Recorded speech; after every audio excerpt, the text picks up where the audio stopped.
10월 4일 목요일 새벽에 주님 앞에 나오신 모든 여러분을 환영하며 축복합니다.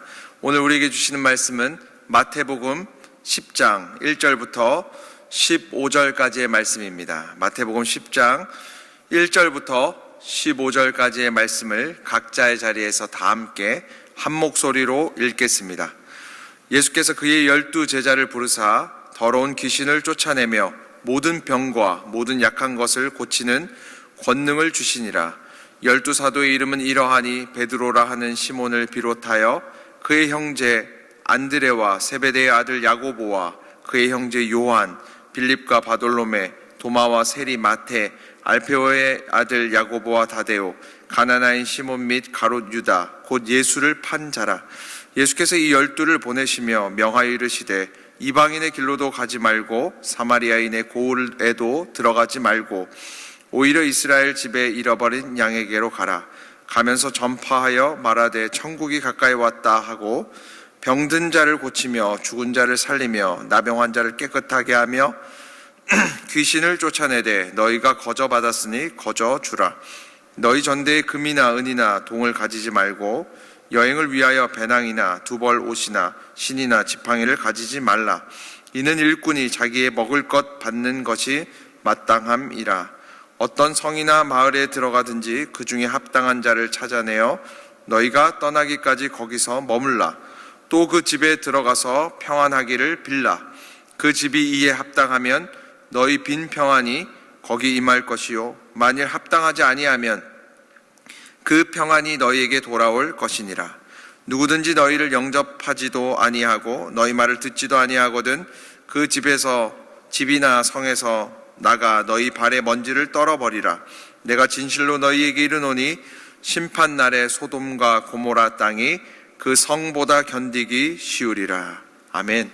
저희는 계속해서 마태복음의 말씀을 가지고 하나님의 은혜를 나누고 있습니다. 예수님께서요, 마태복음 5장부터 7장까지 자신에게 몰려오는 무리들에게 하나님의 나라에 대해서 가르치십니다. 그리스도인들은 어떻게 살아야 된다 가르치십니다. 그리고 8장, 9장에는 예수님께서 하나님의 능력을 보여주십니다. 병든 자들을 낫게 하고 귀신들을 쫓아내며 하나님의 권능을 보여주십니다. 그리고 이제 10장에는 어떻게 하냐면 예수님의 제자들을 세상 가운데로 파송하시는 거예요. 전도 여행을 떠나보내시는 거예요. 우리가 이 장면들을 보면서 알게 되는 것이 있습니다. 우리들이 어느 때는요, 하나님의 음성을 듣고 하나님의 말씀을 묵상하고 하나님을 알아가는 과정이 있어요. 그리고 하나님의 능력을 보고 그 믿음을 가지게 되는 시간들이 있어요. 그런 다음에 때가 차면 예수님께서 우리들을 파송하시는 때가 반드시 온다는 거예요. 때가 되면 우리를 세상 가운데 하나님의 뜻을 이루기 위해 반드시 파송시킨다는 것입니다. 우리가 이렇게 내셔널 지오그래피나 동물의 왕국을 보면요, 이렇게 독수리 새끼를 이렇게 키우는 과정이 잘 나옵니다. 이렇게 막 얼마나 애지중지 키웁니까? 독수리 새끼를 막 먹이를 물어다가 이렇게 먹이기도 하고 얼마나 너무나 사랑스럽게 키웁니까? 그런데 때가 돼서 독수리 새끼가 다 자라면 어떻게 해요? 나는 연습을 시키죠.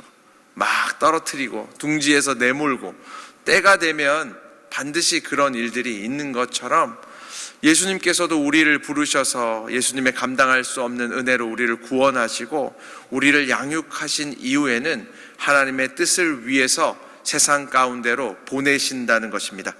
그런데 오늘 성경은 이야기하십니다. 예수님께서 우리를 세상 가운데 보내실 때, 사명을 감당하게 하실 때 그의 합당한 능력을 허락하신다는 것입니다.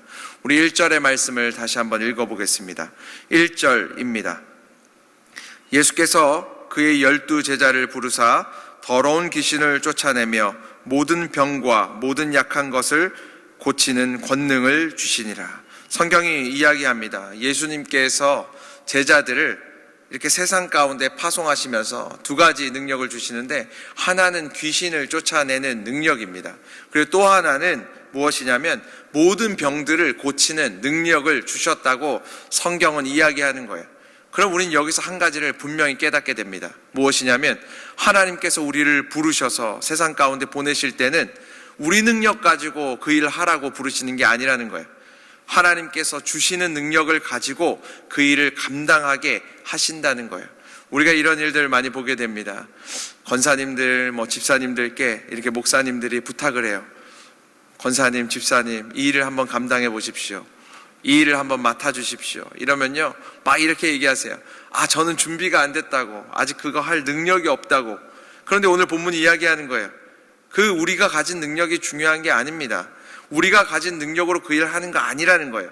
우리가 그 일을 할 때는 하나님께서 주시는 능력을 가지고 하는 것이라고 말씀하시는 거예요. 제가 이 말씀을 읽으면서요, 얼마나 은혜가 됐는지 몰라요. 이 말씀이 저에게 얼마나 큰 위로가 됐는지 모릅니다. 저는요, 광장교회가 저를 불러주고 하나님께서 저를 이곳에 파송하실 때 너무 두려웠어요. 아직 때가 아닌데, 이런 생각을 가장 많이 했고, 아직 나는 더 준비되어져야 되는데, 나는 아직 그럴 능력이 없는데 왜 하나님께서 부르시고 보내실까 걱정을 많이 했거든요. 근데 오늘 본문에 주님께서 저에게 말씀하시는 것 같아요. 내 능력으로 하기 위해서 내가 부른 것이 아니다. 그 능력은 내가 준다. 내가 주는 이 능력을 가지고 하라. 이런 마음을 주시는데 마음이 너무나 편해졌습니다. 여러분, 청년들을 나라가 불러서 여러분 나라를 지키게 만들 때요, 청년들에게 총 가지고 오라고 하지 않아요. 청계천 가서 총 사고 총알 사서 나라에 군대에 오라고 이야기하지 않습니다. 어떻게 합니까? 나라에 와서 훈련 받으면요, 나라에서 총은 지급하는 거죠. 실탄은 나라에서 지급하는 것이죠. 그것 갖고 나라를 지키게 되는 것이잖아요. 사랑하는 여러분, 혹시 새로운 일들 가운데 여러분이 서 있습니까? 새로운 일에 여러분이 무엇인가 도전해야 됩니까? 하나님께서 부르신 일이라면 두려워하지 마십시오. 하나님께서 능력을 주실 것입니다. 하나님께서 그 일을 감당할 힘을 주신다는 거예요. 여러분, 노아를 기억하십시오. 노아가요, 하나님께서 노아에게 명령하신 게 뭐예요? 세상에서 가장 높은 산 위에 가장 큰 배를 만들라는 거예요. 근데 노아가 그 전에 그런 배들을 만들어 봤습니까? 아니요. 그럴 능력이 없었어요. 그런 거 해본 경험도 없어요. 그런데 어떻게 합니까? 그 일에 순종하며 나아갈 때요, 하나님께서 능력을 주시잖아요. 그 일들을 해내잖아요. 여러분, 모세를 기억해 보십시오. 모세가요, 도망자였어요. 살인자였어요. 그런데 하나님께서 그에게 맡기신 사명은 무엇입니까? 애굽으로 돌아가서 200만 명이나 되는 내 민족을 자유케 해라. 그들을 탈출시켜라. 여러분, 그 일이 얼마나 큰 일입니까? 그런데요, 순종하며 나아갈 때요, 하나님께서 능력을 주시는 것이죠. 모세는 이야기했잖아요. 하나님, 보낼 만한 사람 보내십시오. 저는 못합니다. 저는 입이 뻣뻣하고 혀가 둔한 사람입니다. 그런데요, 하나님께서 순종할 때 능력을 허락하시잖아요. 그의 앞에서 홍해 바다를 가르시잖아요. 하나님의 놀라운 능력을 이루시잖아요. 여러분, 우리가요, 그 일들을 믿음으로 감당했으면 좋겠습니다. 또한 오늘 이야기하는데 성경은 이렇게 이야기합니다. 하나님의 일을 감당할 사람들은 보상을 바라보지 않고 하나님의 영광을 바라봐야 된다고 이야기합니다. 우리 8절의 말씀을 다시 한번 읽어보겠습니다. 8절입니다. 병든 자를 고치며 죽은 자를 살리며 나병 환자를 깨끗하게 하며 귀신을 쫓아내되 너희가 거저 받았으니 거저 주라. 예수님께서 말씀하시는 거예요. 제자들을 세상 가운데 보내시면서, 전도 여행을 보내시면서 너희가 가서 병든 자들이 있으면 고쳐줘라. 죽은 자가 있으면 살려주어라. 영이 죽은 자 살려줘라. 귀신 들린 자가 있으면 귀신을 쫓아내라. 그런데 너희가 그 능력을 거저 받았으니 거저 주어라. 이렇게 말씀하시는 거예요.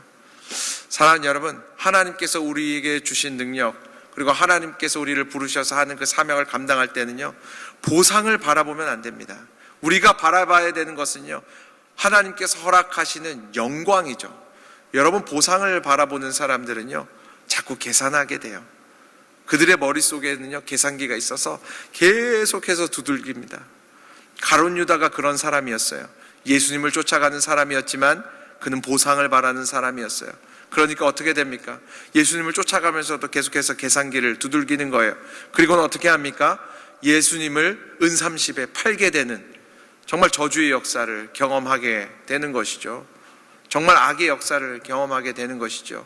그런데요, 영광을 바라보는 사람은요, 여러분 고난을 두려워하지 않습니다. 영광을 바라보는 사람은 죽음을 두려워하지 않습니다. 사도 바울의 인생이 그랬잖아요. 사도 바울이 항상 뭐라고 이야기합니까? 예수님께서 남기신 남은 고난을 내 몸에 짊어지겠다고 이야기하잖아요. 왜냐하면 그가 바라보는 것은 눈앞에 있는 보상이 아니고 하나님 나라의 영원한 영광이기 때문입니다. 하나님께서요, 저와 여러분에게 능력을 허락하실 것입니다. 하나님께서 보내셔서 일하시는 새로운 일들, 새로운 길들 가운데 하나님께서 길들도 열어주시고 능력도 허락하실 것이지만 우리가 바라봐야 되는 것은 보상이 아니라 영광이라고 말씀하십니다. 저와 여러분이 그 영광을 바라보는 사람들 되시기를 주님의 이름으로 축복합니다. 한 가지 더 말씀하시는데요, 은과 금을 너무 많이 가지지 마라 이렇게 이야기하시는데 9절과 10절을 한번 읽어보겠습니다. 9절과 10절입니다. 너희 전대에 금이나 은이나 동을 가지지 말고 여행을 위하여 배낭이나 두벌 옷이나 신이나 지팡이를 가지지 말라. 이는 일꾼이 자기의 먹을 것 받는 것이 마땅함이라.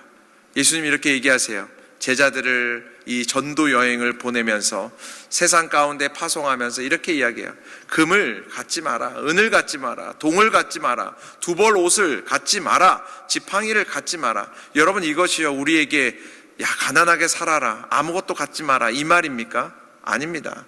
우리에게 이것은 무엇을 말씀하시는 거냐면 우리가 하나님의 일을 함에 있어서 하나님 외에 다른 것들을 너무 많이 의지하지 말라고 말씀하시는 거예요.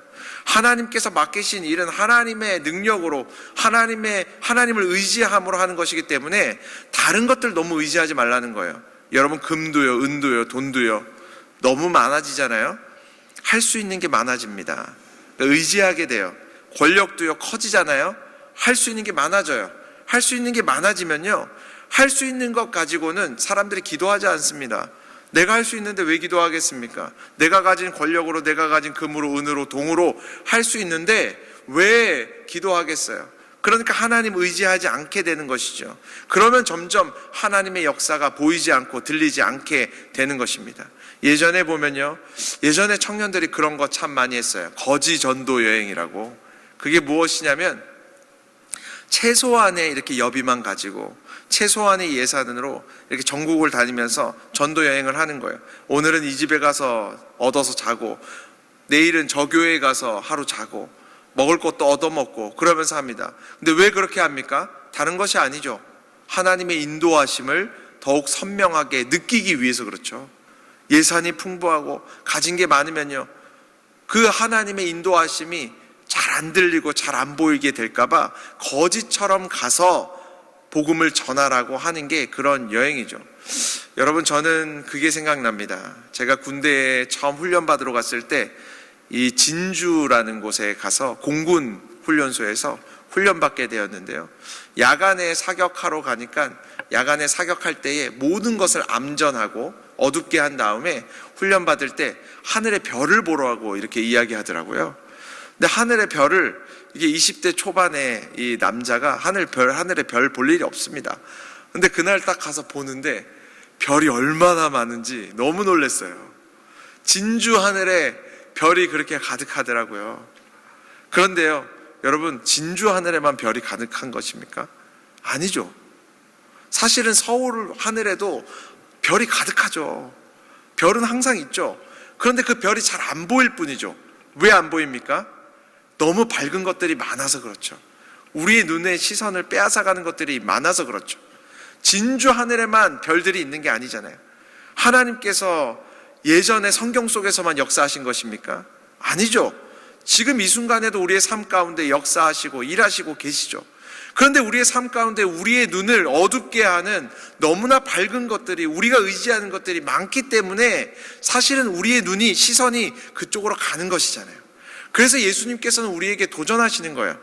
너희가 의지하는 그 많은 것들을 조금은 내려놓고 예수 그리스도, 여호와 하나님의 역사하심과 일하심에 집중해라. 왜냐하면 하나님께서 맡기시는 그 일은 하나님께서 인도하심을 통해서 이루는 길이기 때문이라고 말씀하십니다. 사랑하는 여러분, 오늘 하루 저와 여러분이요, 우리의 시선을 빼앗는 반짝거리는 것들을 잠시 내려놓고 우리의 삶 가운데 세미하게 선명하게 분명하게 역사하시는 여호와 하나님의 인도하심을 받는 하루가 되기를 원합니다. 그렇게 살아갈 때에 예수 그리스도께서 우리 모두를 통해서 오늘 하루도 많은 사람들을 살리고 하나님의 뜻을 이 땅 가운데 이루실 줄로 믿습니다. 제가 잠시 기도하겠습니다. 여호와 하나님 아버지, 감사합니다. 연약한 저희들 주님께서 불러주시고 감당할 수 없는 주의 은혜로 하나님의 자녀 삼아주시고 성장케 하셔서 반드시 내가 너희를 내 뜻을 위해서 이 땅에 보내겠다 말씀해 주셔서 감사합니다. 두렵고 떨리는 우리의 심령 가운데 주님께서 너희의 능력으로 이 일을 하는 것이 아니라 내 능력으로 이 일을 하게 하겠다 말씀해 주셔서 감사합니다. 우리 모두가 오늘 하루를 살아갈 때 우리의 능력으로 살아가는 인생이 아니라 하나님의 능력을 가지고 살아가는 인생들이 되게 하여 주시고, 오늘 하루도 세상에 반짝거리는 것에 시선을 다 빼앗기는 인생이 아니라 주님의 음성에, 주님의 세미한 음성을 듣고 주님을 바라보며 하나님의 크신 손을 바라보며 살아가는 믿음의 사람들이 되게 하여 주시옵소서. 오늘 하루도 우리 사랑하는 장로님들, 권사님들, 집사님들 세상 가운데로 나아갈 때에 승리하게 하여 주시고 주님께서 허락하시는 주의 평강을 전하는 믿음의 인생들이 되게 하여 주시옵소서. 예수 그리스도의 이름으로 감사드리며 기도드립니다. 아멘.